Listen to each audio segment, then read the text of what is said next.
প্রতাপের কথা শুনে চমকে গেল সোম। সম্পূর্ণ জানতে হলে দেখতে থাকো। গল্পের শুরুতেই দেখা যায় যে সোমকে পার্বতী বারবার বোঝাতে থাকে যে সোম, তুমি এরকম ভেবো না, যেটা ভাবছো সেটা ঠিক না। আরে বাবা, আমার দাদা আর ওই মেয়েটার মধ্যে সম্পর্ক তৈরি হচ্ছে, ওরা বিয়ে করছে। এই সময় যদি তুমি এই ঝামেলাগুলো করতে থাকো তাহলে ঝামেলা বাড়বে বই কমবে না। তাই দয়া করে তুমি একটু নিজেকে শান্ত করো, বুঝলে? শান্তিতে দুটো ডাল ভাত খেতে পাচ্ছি, এটা অনেক বড় কিছু মনে করো। তখনই সোম বলে, তুমি ভুল করছো পারো। আমি বারবার চাইছি যে এই মেয়েটার সাথে প্রতাপের বিয়ে হচ্ছে, সেই মেয়েটার জীবন যেন নষ্ট না হয়। তোমার দাদাকে না আমার খুব ভালো মতন চেনা আছে, সে কি করতে পারে আর কি পারে না সেটা আমি খুব ভালো মতন জানি। তখনই পারো বলে, সেটা আমি জানি। দেখো, মানুষ তো বদলায়, এটা তো তুমি অস্বীকার করতে পারবে না। আমার মনে হয় ওই মেয়েটা আমার দাদার জীবনে এসে আমার দাদার জীবনকেও আস্তে আস্তে বদলে দেবে। এখন শুধু সময়ের অপেক্ষা। তখনই পার্বতীর কথা শুনে সোম বলে, কিন্তু তোমার দাদা যে কতটা খারাপ একটা মানুষ সেটা ওকে জানানো দরকার ছিল। ওই বোনটার জীবনটা নষ্ট হয়ে যাক সেটা আমি কখনোই চাই না, বুঝতে পারলে? পার্বতী বলে, কারোর জীবন নষ্ট হবে না। বিয়ের পর হয়তো আমার দাদা বদলে যাবে, তুমি দেখে নিও। কিন্তু তুমি যদি এখন এই বিয়েটা ভেঙে দেওয়ার চেষ্টা করো তাতে দুই পরিবারেরই অনেক অনেক মান সম্মান যাবে, আর তোমারও মান সম্মান যাবে। তুমি দয়া করে এটা করো না। এরপর সোম বলে, ঠিক আছে, আমি কিছু বলছি না, কিন্তু যখনই আমি অন্যায় দেখব আমি কিন্তু প্রতিবাদ করতে ছাড়বো না, এই কথাটা তোমাকে জানিয়ে দিলাম। এরপরেই সোম ঘুমিয়ে পড়ার চেষ্টা করতে থাকে, কিন্তু ঘুম আসে না। প্রতাপের যে হবু বউ, তাকে নিজের বোনের জায়গাটা দিয়েছে সোম। তার যদি কোনো ক্ষতি হয়, প্রতাপ যদি তার সাথে কোনো খারাপ কিছু করে, সেটা কখনোই মেনে নিতে পারবে না সোম, সেই কথাটাই বলছিল। এরপরেই সকাল হতেই রান্নাবান্না শুরু করে দিয়েছে রত্না রানী। রানী তখন এসে বলে, পার্বতীদি তোমার খাবারটা। পার্বতী বলে, এই তুমি সারাক্ষণ রান্নাঘরে বসে থাকো, তোমার ব্যাপার স্যাপার কি? তুমি পড়াশোনা করবে না নাকি? তখনই রানী বলে, আমার তো পড়াশোনা করতে একদমই ভালো লাগে না, তুমি তো জানোই যে আমার পড়াশোনার প্রতি খুব একটা মন্টন নেই। পার্বতী বলে, এরকম বললে কিন্তু হবে না, পড়াশোনাটা করতে হবে। তখন নিজের বাবার কাছে যায় রানী আর বলে, বাবা তুমি পার্বতীদিকে বলো না, আমার পড়তে একদমই ভালো লাগে না। রিমলি আর রেশমি বলে, তা ভালো লাগবে কেন, শুধু রান্না করতেই ভালো লাগে।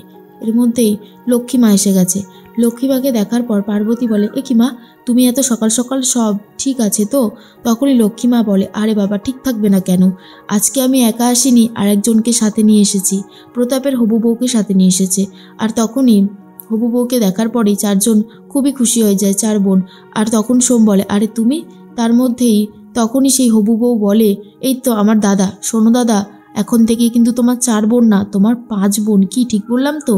তখনই রিমলি আর রেশমি বলে, তাই তো, আমার দাদামণির মন না খুব ভালো, জানো? আমার দাদামণি সবাইকে খুব ভালোবাসে, সবাইকে শ্রদ্ধা করে, এটা কিন্তু আমার দাদামণির বিশেষত্ব। এরপরই প্রতাপের বউ বলে, সে তো আমি জানি, প্রথম দিন দেখেই ওনাকে বুঝেছি উনি কতটা ভালো মানুষ। যাই হোক, আজকে তো আমাদের কেনাকাটা রয়েছে। তখনই লক্ষ্মীমা বলে, হ্যাঁ, যেটা বলতে এসেছিলাম, পারো চল আজকে সবাই মিলে আমাদের বাড়িতে। ওই রায় সাহেব চাইছেন খুব তাড়াতাড়ি প্রতাপের সাথে ওর বিয়েটা দিয়ে দিতে। কালকেই নাকি একটা ভালো লগ্ন আছে, তাই বাড়িতে ডেকেছে। সমস্ত যারা আছে শাড়ি ব্যবসা করে তারা আসবেন, আমরা শাড়ি পছন্দ করব। তখনই পার্বতী বলে, হ্যাঁ ভালো তো, চলো তাহলে আমরা যাই। তখনই প্রতাপের হবু বউ বলে, না, আমরা কিন্তু আজকে একা যাব না, আজকে আমার 4 বোনও যাবে। কিন্তু কিছুতেই আর যেতে চায় না রানী রেশমিরা। রেশমি তখন বলে, কিন্তু আমার দাদামণি যে যেতে বারণ করেছে। তখন লক্ষ্মীমা বলে, দেখি তো সোম কি করে বারণ করতে পারে। এই সোম, তুই কি ওদের যেতে দিবি না? সোম বলে, না না, আমি তেমনটা বলিনি। ও সোম তো তখন পারমিশন দিয়ে দেয়, আর সবাই মিলে বেরিয়ে পড়ে। এরপরই শাড়ি দেখতে থাকে, খুব সুন্দর সুন্দর শাড়ি। তখনই রত্নার দিকে ড্যাব ড্যাব করে তাকিয়ে রয়েছে প্রতাপ। রত্নার তো বেশ ভয় লাগে, আর মনে মনে ভাবে, আজ বাদে কাল বিয়ে, এখনো মেয়েদের দিকে তাকানো ছাড়ছে না। বিয়ের পরেও মনে হয় এই স্বভাবটা একদমই বদলাবে না। এর মধ্যেই রায় সাহেব, পিসিমণি আর প্রতাপ 3 জন মিলে কথা বলতে থাকে। প্রতাপ তখন বলে, আচ্ছা বাবা, এইসব করার কি দরকার ছিল? সোমের বোনদেরকে ডেকে এত শাড়ি দেওয়ার কি দরকার? রত্নাকে একটা শাড়ি দিয়ে দিলেই তো হয়। তখনই পিসিমণি বলে, এই যে দেখো দাদা, তোমার ছেলের মাথায় একেবারেই গোবর পোড়া, এ ছাড়া আর কিচ্ছু নেই মাথার মধ্যে। আচ্ছা, তুই গিয়ে তোর হবু বউকে ডেকে বল যে ও যে শাড়িটা নেবে সেই হুবহু সব শাড়ি যেন এক নেয় সোমের বোনেরাও, না হলে কিন্তু বিয়েটায় সমস্যা হবে। আমরা গ্রামের লোকেদের বলবো, শাড়ির কালারটা যেহেতু এক ছিল তাই ভুল করে অন্যের সিঁথিতে সিঁদুর দিয়ে দিয়েছিস, বুঝতে পারলি? প্রতাপ বলে, ও এই ব্যাপার, আচ্ছা ঠিক আছে, তোমরা যেমনটা বলছো তেমনটাই হবে, চিন্তা করো না। এর মধ্যেই রানী যে শাড়িটা চুজ করছিল, পলাশ সেই শাড়িটা দেখতে থাকে আর বলে ইশারায়, ভালো লাগছে। ইশারাটা দেখে নিয়েছিল প্রতাপের হবু বউ আর বলে, তোমরা তো সোমদাদার বোন, মানে আমারও বোন, কিন্তু মনে হচ্ছে এই সম্পর্কটা বেশিক্ষণ থাকবে না, বুঝলে? মনে হচ্ছে তুমি আমার যা হয়ে যাবে। আর এটা নিয়ে রানী বেশ মজা পেয়ে যায়। এর মধ্যেই সোম চোখ কান খোলা রেখেছে। আর প্রতাপ তখন প্রতাপের বউয়ের সাথে কথা বলবে বলে চলে যায় আর বলে, তুমি এদিকে এসো তো, তোমার সাথে কিছু কথা আছে। পার্বতী বলে, এখন আবার কিসের কথা? বিয়ের পরে যত কথা বলবি, তুই যা তো এখান থেকে। কিন্তু প্রতাপ বলে, না, আমার এখনই ওর সাথে কিছু কথা আছে। এই বলেই সাইডে নিয়ে যায় আর বলে, ওই সোমের বোনেরা খুব অভাবের মধ্যে মানুষ হয়, ওদের শাড়িটারি সেরকম কিছু নেই। তুমি যেই ভালো শাড়িটা নেবে ঠিক হুবহু একই শাড়ি যেন ওরাও নেয়। তুমি দেখো, দাম নিয়ে চিন্তা করো না। কিন্তু সে তো জানেই না কেন প্রতাপ এই কথাটা বলল।